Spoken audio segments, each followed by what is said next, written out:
There was 3 lights on the craft, 1 on each corner. The beam of light had one of my cows halfway. It was, I don't know if you'd call it floating, or I couldn't explain it, but it was in the beam of light.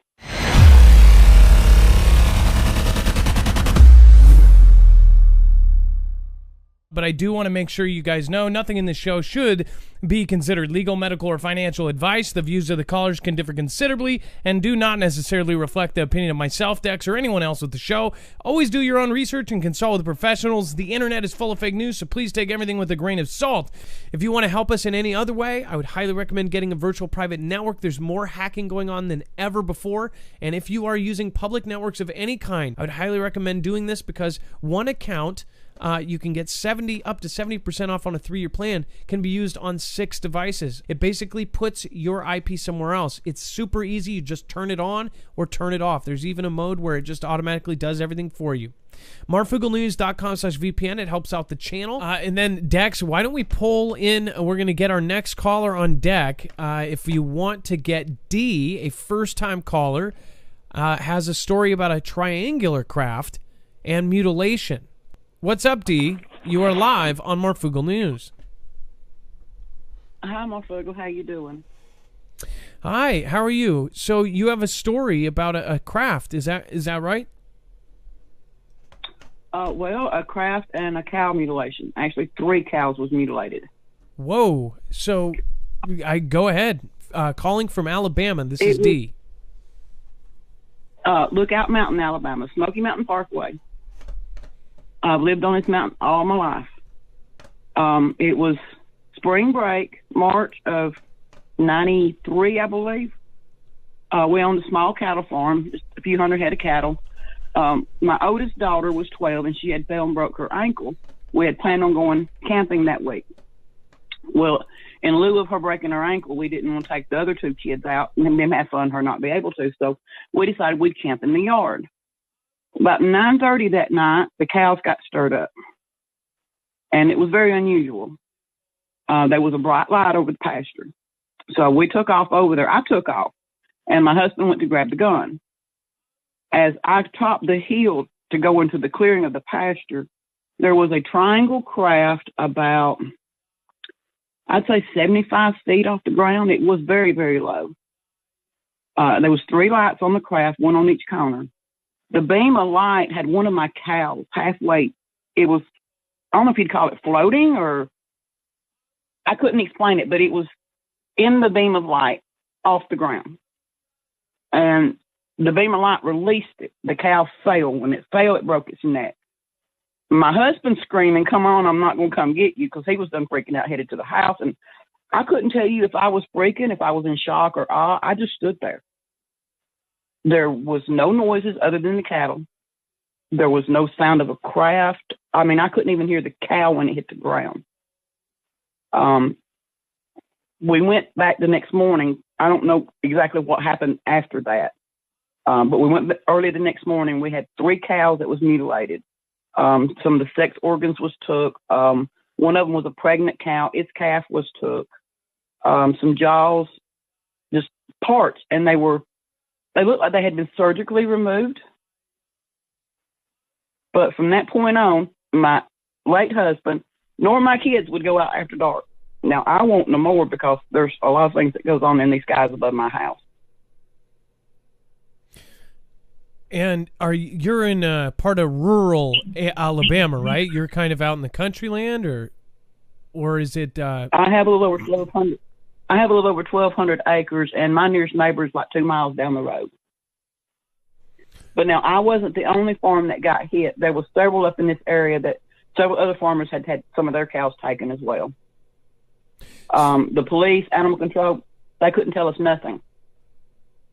So actually, it was the state troopers that come up. Let me ask you this. In Oregon, most recently, there was a big deal because a lot of cows had a similar thing, and even the police said that it was so surgical that there was no blood, there was no nothing, but things were removed without leaving a trace. There was no blood. There was no blood. There was no tracks of anything other than my cows had been there.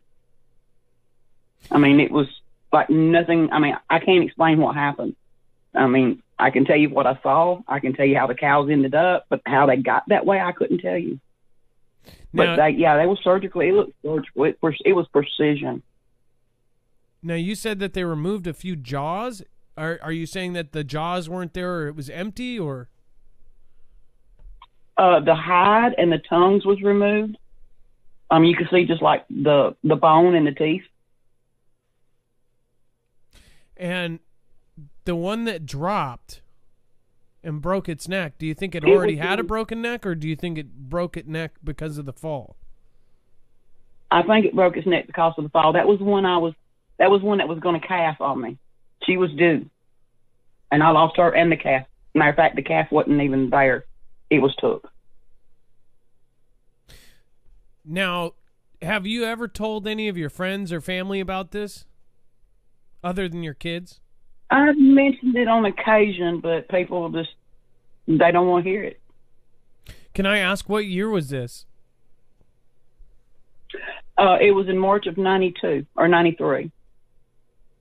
Have you seen similar things since, or is that was the big thing and it's been calm since? Oh no, it's not been calm. I've seen there's colored lights that go through my woods. I don't go out there and check it out anymore. I just whatever it is can go on. My woods and skies are very active up here, and I'm not the only. My neighbors have also said something about the traffic at night. You can see lights in the sky, but there's no noise. There's lights that goes through the woods, colored lights, green, yellow, gold. Can I ask you, have you ever heard or thought, maybe your brain, have you ever heard anything on your roof? No, but I've had some issues with some dogs. And I have to bring them in at night because they just go stupid. I mean, they just literally go stupid outside sometimes. I've got a German Shepherd. She will jump and try to attack something that I can't see. That is terrifying. And that goes on quite a bit. I didn't expect to get such good calls tonight on this subject. I know that a lot of people have been waiting for something like this and waiting for a show like this.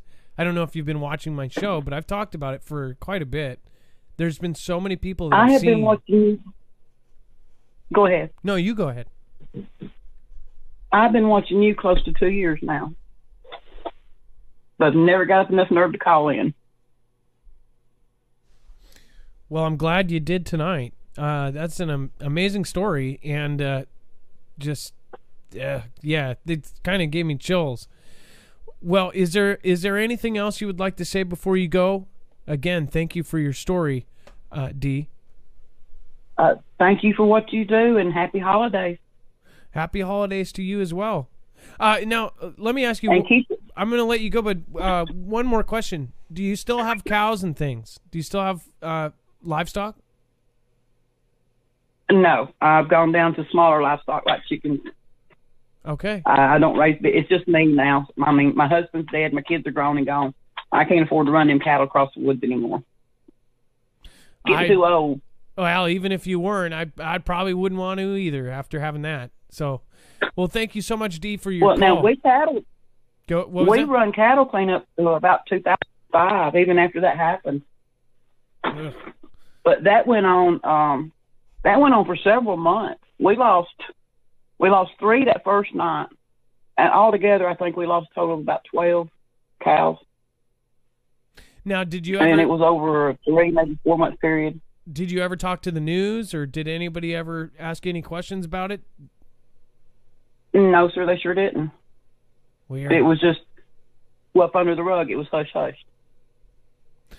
Well, Dee, it's not going to be hush-hush anymore. So, well, thank you so much. And, of course, I don't care if it was 1902. That's creepy. Thank you so much, and you have a wonderful night, Dee, and God bless you. And I wish you and your family the best for the holidays. You too, Adam. Y'all stay safe. Thank you. You as well. On another note, though, on preparedness, I hope that a lot of you are looking into this. If you're new here, if you have not checked into EMP Shield, I highly recommend doing it. It is one of the few devices that is actually Keystone tested and is used by different military agencies. EMP Shield is actually now officially part of the DEMSO team helping protect the Texas grid. But what this device does when wired into, say, your house or your car or your solar system or even your generator, it grounds the signal before it has a chance to fry your device. But this will also work for a solar flare. So if we get the natural version of this, we can also be protected.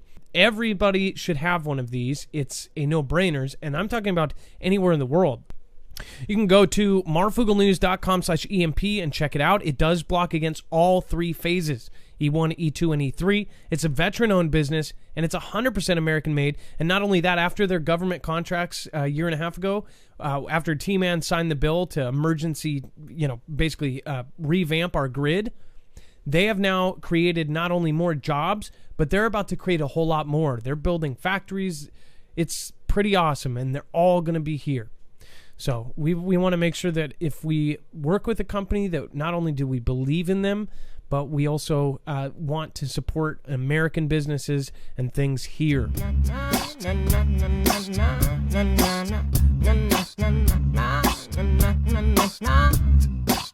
Feed the haters to the alligators. Your way or the highway, see you later. B.O.D. is the homie and Mr. Vader. If it wasn't for you, I would never made it. Whole city's covered by the cremated. Now they listen to what we were saying. Doesn't matter if the manufacturer or created. But now